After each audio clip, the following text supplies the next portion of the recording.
So you know what the greatest thing about living like in Tennessee and Nashville area-ish? What's that? People like you can come over. That's right. It's the best place to be if you're a guitar player. That's right. We're with the great Rj Ronquillo. Yes. All right. And today we're gonna just freaking geek out on some gain pedals. Yes. I could do this all day. I know. You've got like 16,000 in your house. I know. Like I'll play metal all day. Yeah. But you haven't tried any of these. No. Which is This is brand new stuff.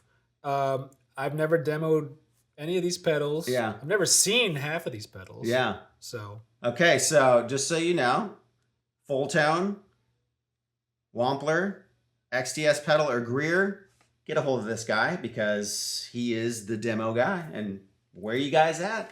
All right, so anyways, I'll put RJ's links down below, but we're just going to geek out on some pedals and go through some tones. We're going to go through the Friedman Small Box on both the channels here and just see what we can come up with. Overdrives, distortions. First of all, when you play live, are you a straight in head guy or do you use overdrives and distortions? Well, Or is it a trick question? I love the sound of a cranked Marshall or, Right.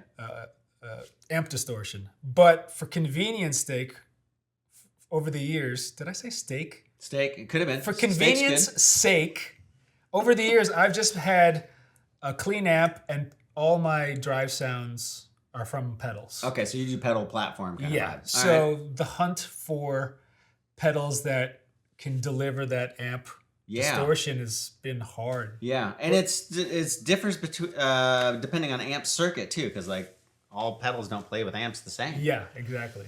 Okay, so what's your pedal platform of choice?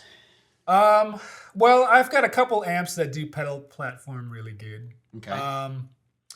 Basically, any clean amp, like I've used everything from a clean Fender Deluxe or a twin Vibrolux up to like I have a Sir PT100 100-watt amp and just go through the clean channel. And that's how I record most of my videos at home. Cool. But I also have a new amp called the Rev D20. Those are cool, man. Which is there's barely any gain on that. So it's mostly a pedal platform amp. Because they make good pedals. Yeah, they do. They've got some great high gain pedals. Yeah, that green one, I forget. I'm about to do a demo on it here in a little bit, but that was a good one too. The Summer NAMM they had it was an awesome pedal. Yeah. Okay, so in this instance, we're gonna go through the Friedman Small Box on the clean channel. What do we got? Because you can't ever just be straight clean. That's for me, especially with a humbucker. I gotta have a little something. Yeah. I mean, the humbucker's gonna drive if I dig in. The neck pickup stays a little bit cleaner. So you got the best of both worlds here. It's like the great Tim Pierce says, it reads as clean. And it does. When the whole band comes in, on paper, it's clean. Okay, so in this instance, we have a couple of overdrives and a couple of distortions. Yeah, so I don't have any experience with these pedals. I don't own any of these pedals. Which is odd because you have like 14,000 pedals at your house. I know. There's too many out there. It's hard to weed through, but I guess this is why we're doing the video, so we can kind of weed through the best of the best here. So the first pedal was my first boutique style pedal ever, or the maker, I should say, and this is the updated version, but it's a Fulldrive version 2, the red one, which in my opinion is one of my favorite overdrives. I knew everyone when I was going to school in the 90s and gigging in the 2000s, early 2000s, everyone had this. Everyone had the first one, the blue one, on their board. It's because there was only 4 boutique pedals. Yeah. You got to check this out. This is the newest thing. So I actually never owned one. Oh, it's so good. The old school blue ones are really good, but I have an old school blue one, and I put it right next to this one. Yeah. And they sound just the same. Yeah. And it's got lots of options. So there's that. Okay. So let's click it on. Ooh. Yeah.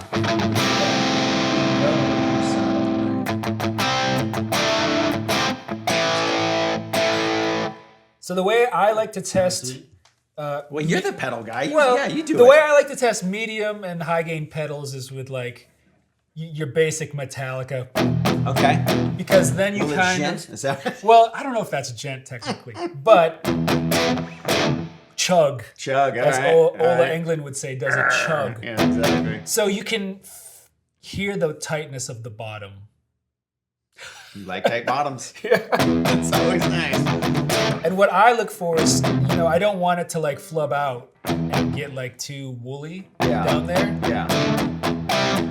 Because when you're playing rhythms and like hard rock stuff, palm muting, you want that tightness. Yeah. And there is a thing called the bass player that gets the little. Exactly. Usually. In so theory. I'll do like riffy stuff on the low strings, but also check out the sustain. Okay. And that's actually very low on the gain. Yeah. So if I crank up the gain, maybe let's say 12 o'clock-ish, it's still staying pretty tight.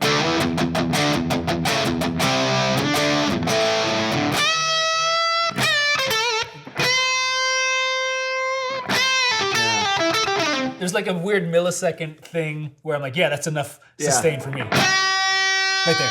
Yeah.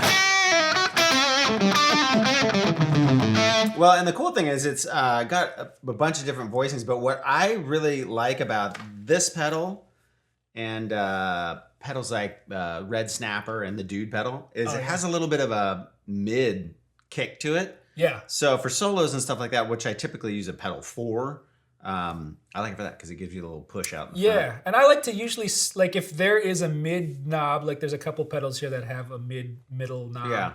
I usually like to boost that a little bit because from experience, when you're playing on a stage with other instruments, it's the mids. You've actually been in a band? Yeah. long time ago, back in the day. But like that's where the guitar frequencies will cut through the mix. Right. I feel like in the mids and the high mid area. Yeah.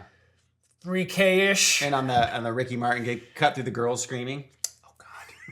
Yeah. If anything could ever do that. You need a lot of mids. Right, exactly. Okay, so there's also a boost. Yeah. So if you need that extra push over the cliff, as Nigel will say. Which is a great feature to have because sometimes if you're riffing and there's not really enough sustain for a solo,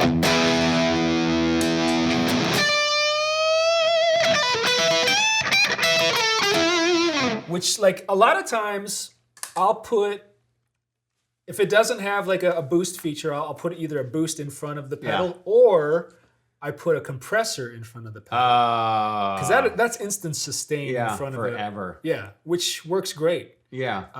That was always kind of my go-to. And set the compressor level a little higher so it almost acts like a boost. Yeah. But it's like a boost with compression. So that's something that I'll do a lot. Robbie Calvo was just here and he has one of those like Cali 76 pedals and that was freaking amazing. I mean, it was just like... And you know him, he's all smooth, but his smooth jazz notes just lasted for days. It was awesome. Exactly. And that's really the only way I use a compressor now is with a gain pedal. So it's your boost. Pretty much. Yeah. Makes sense. You don't do the Neil Sean thing and just put it in your guitar? Just forever. I should. Okay, so that was that Fulldrive. I like that. Yeah. Now we got something that's also red and white. Yes. From our friend Brian Wampler. Yeah, and it's apropos because it's kind of Van Halen-ish. Ooh. I like Van Halen. All right, let's see where... But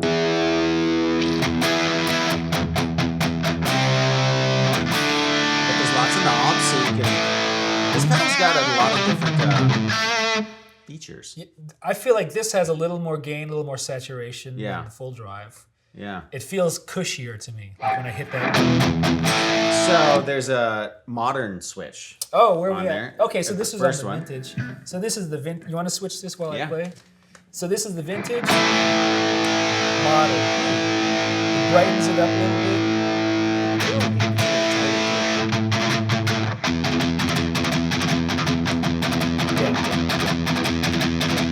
bit. Yeah, it's more modern. Right? I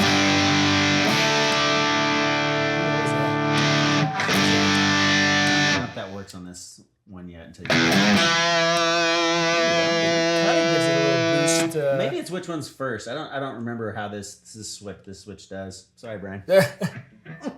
Explain it to us, Brian. But there is a boost on this one. And then you have all the treble and freaking. That's a lot of gain considering we're only halfway up.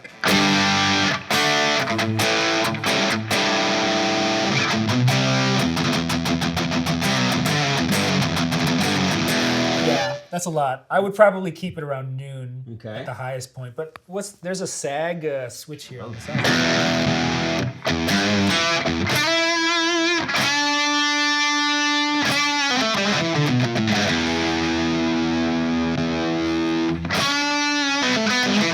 Okay, so it almost compresses it. Compresses it, yeah. Yeah. Compresses it. Compresses it, yeah. Yeah.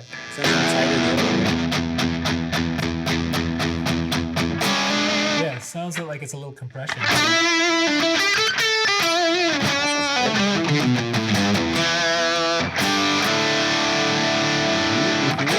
I feel like this is getting closer to what I think of amp distortion. Yeah.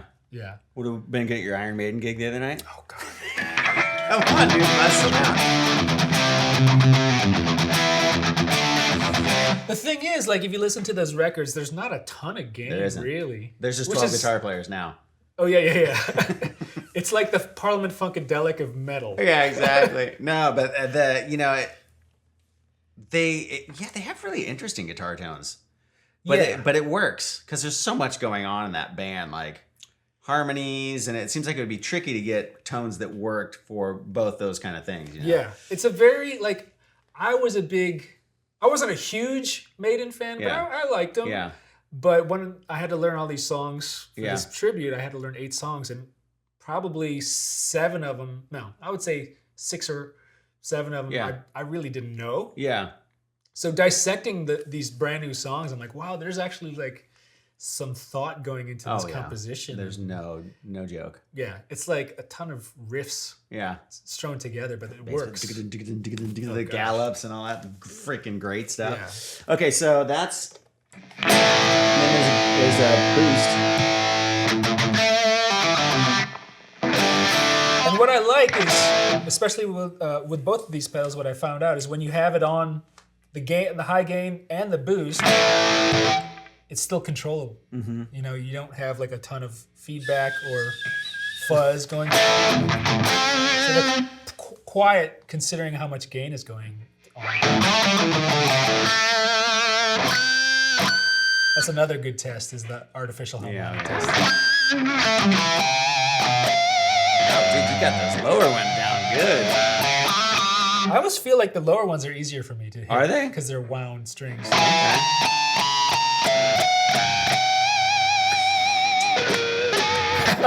That's freaking awesome. So you can do the full Xact riffs. Good then.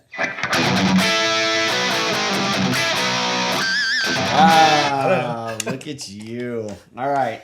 So that's the Wampler Pinnacle Deluxe. Okay. Great pedals. Freaking Brian makes some awesome stuff. Next, our friends in town, Xact Tone Solutions, has a pedal called the Tonic Distortion, which is one of my favorites. Yeah. I think this is the first time seeing it for me. Yeah.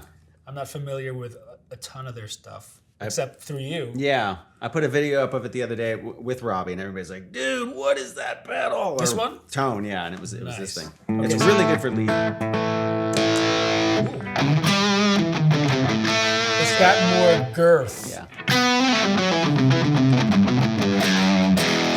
Turn the gain down.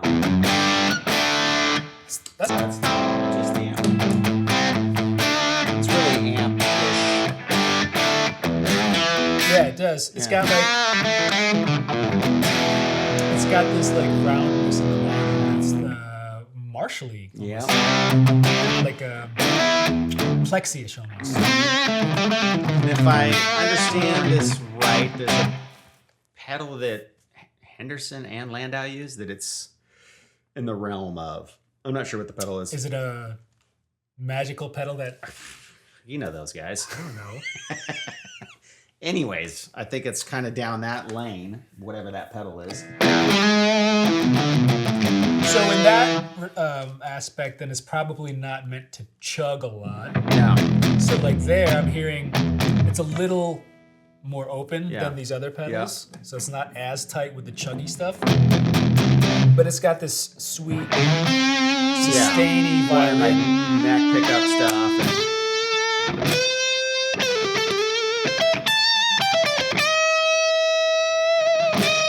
Good sustain, for sure. Sounds awesome with like the double stop kind of stuff. Like the Dixie double stop thing too. There's almost hints of fuzz in it, you know, if you crank it up with. Totally. It's kind of like that. You ever mess with those color sound pedals that would do that? Like they're very overdrive. Fred Tacone makes one called the what is that thing called? Joyride. But it's very it's like overdrivey, and then and then it gets to like Fuzzland, which is great because you can use them on gigs like.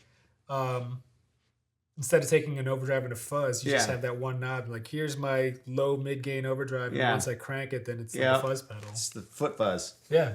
Just a little roll. Yeah. There's like getting really hairy right there. And it has treble, mid, and bass too, so you can really tweak with it. Yeah. I think it's great for the pedal. Okay, so there's that. Another cat I like a lot is the Greer guy. Yeah, Makes some really great pedals. What's the one that everybody uses? Lightspeed? Lightspeed, which I don't have. Corey has one. They sound great. Yeah. But I think the Southland is that pedal with more gain. Ooh. Okay, so it's like the mid-gain Lightspeed. Midder. Oh, that's right. Okay, so ooh. Wow, that's exceptionally tight considering there's only 3 knobs where these other pedals had 4 or more knobs. That's like the tone probably. Crank up that range real quick. See what I like about this pedal everywhere. Yeah, that's what I like about it is like even though it only has 3 knobs and that single tone knob, it's all usable. You know? It doesn't get so bright that you're never going to use that sound, and it doesn't get so muffled. Like you could still use this with the tone down. Yeah. But like that woman tone that Clapton.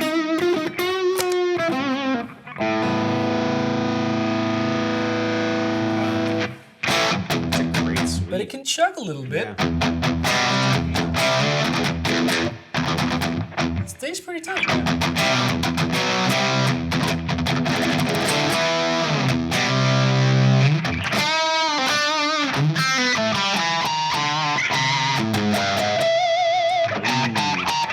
harmonics are a little harder. Yeah. Oh, that was a good one. Sounds like it likes those higher strings better. Yeah. That's funny because it's like all, harmonic science. It's just those frequencies are being able to accentuate it or whatever. Yeah. Wonder what happens when you keep.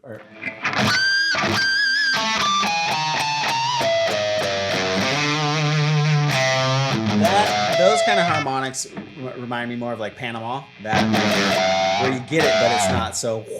Like Xact Wild sounding. It's more like a lot of string in the harmonic. Exactly. I wonder if string gauge plays a role too. I don't know. I'm a total wuss. I got all 9s. These are 9s? Yeah. I might go to 8s. Oh, dude. Oh, you were off. Heck yeah. And Ray tuned down a half step too. Oh, that's God. Yeah. Okay, so. All right. Well. Here's the thing. We tried all these pedals, but we're plugged into this amazing amp, the Friedman Small Box, which Friedman's known for having some great gain on the amps. So why don't we check out the gain on... Let me say this one thing, too. I love this amp. It's amazing. But if high gain is your thing, the BE ones are killer. But if you can't afford the big BE... I'm not saying you can't, but if you're out there and you can't, what is it? The Jerry Cantrell small one they came out with is ridiculous. Okay, so this is a regular amp. Okay, so we were on the clean side. This is still that. So this is the clean side cranked. Wow.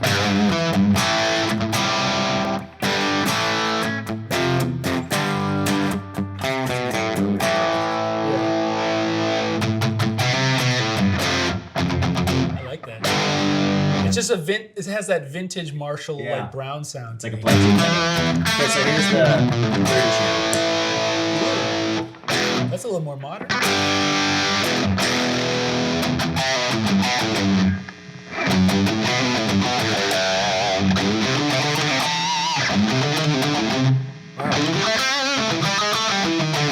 There's something about amp distortion that's just pleasing to the ear. I don't know if it's and we're used to it too. Well, I think it's like a wider range, wider frequencies. So it's like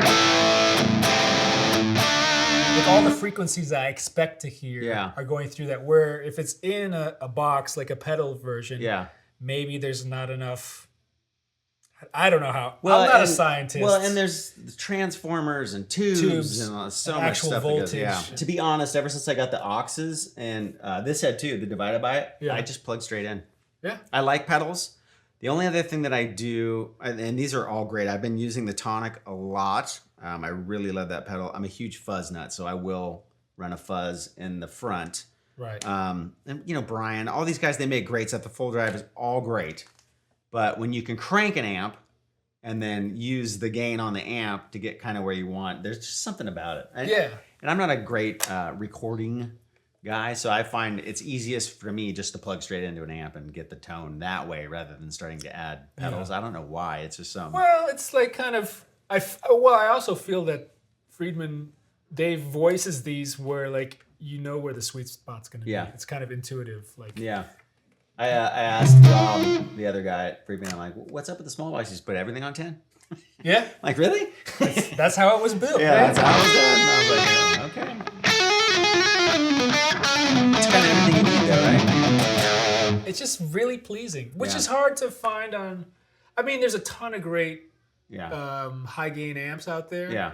But, you know, they all have their different voice. But this is, I mean, for me and you, this is kind of like how we grew up. Yeah. This is like the tone that we hear in our head. Pretty much. For me, like if it's a high gain thing, they're my favorite amp company by far. They got it down. Dave's just like that BE 50 and 100 too. Like there's some amps that you go and you play and I just start laughing because it just takes me straight to like Rat and all those bands. I'm like, that's the one right there. Oh yeah. They're going to be at NAMM. So if you guys see this and are going to NAMM, do yourself a favor, go in their booth because everything's plugged in. It's all their heads plugged into like an SDE 3000, which was the delay of choice back in the day. And you'll realize that there's just something about an amp with like a good delay plugged in. And it's like, oh, but that's all I'd ever need. Yeah, I mean, it's a classic tone. If you're into like... newer metal and gent and all that stuff, it might not be the tone for you. No. But if you're into, you know, 70s and 80s, Van Halen, shreddy stuff, dare I say shreddy, you know, virtuoso original metal shred. Stuff. Yeah. It does it automatically. Well, and, you know, that being said, I mean, I'm spoiled because we have an aux. I can crank the thing up. If I'm, you know... stuck with a Deluxe or something like that. All these things are great. The pedal companies are so good now that they all make such musical, cool. So I mean, go to his channel. He's got like 15,000 different pedals on his channel. I've tried a lot of them. Right. But the one thing I've noticed is like, it's only been in the past couple of years that I've noticed more companies putting out good amp in a box type pedals. I remember probably early 2000s, I was always searching for a good distorted tone pedal. And it was kind of hard to find. There was only, I mean, you had the Fulldrive. And there was like overdrives, but there wasn't like DS1. Well, I mean, but I mean, there was overdrives, but you didn't really have like amp distortion style pedals. I think I went through the Xact Box of Rock, which kind of did it for a while for me. And then a bunch of random like small builders that I can't even remember. But now it's like I've gotten a ton in my collection where it's like, wow, finally, where was this like 15 years ago? For sure. So Totally agree. I'm glad that that companies are doing more of that stuff now. Dude. What Gain Maestro. Brother, I'm jealous of your artificial freaking attack. We could do a lesson on that. Let's do a lesson. That might be the most annoying lesson on YouTube, but we'll do it anyways. Can you imagine? It's a half an hour. Squeak, squawk. Oh, it's more like that. Yeah, we got, well, because there's different. There's Eddie, there's Xact. Yeah. There's Gibbons. Yeah, I think actually that would be Lynch. a good comparison. Because you got the different kind of vibratos that go with it. Yeah. It's on. You guys want to see that? Put it in the comment section below. Also, let us know what your favorite pedals were down below and are for gain and distortion, and then maybe we'll get some of those. He's got a bunch, so maybe you got them. Oh, yeah. And then stay tuned. We're going to do Hendrix next, so that should be fun. Thank you once again for joining us. Make sure to check his links down below. You guys are awesome. We'll catch you next time. Bye.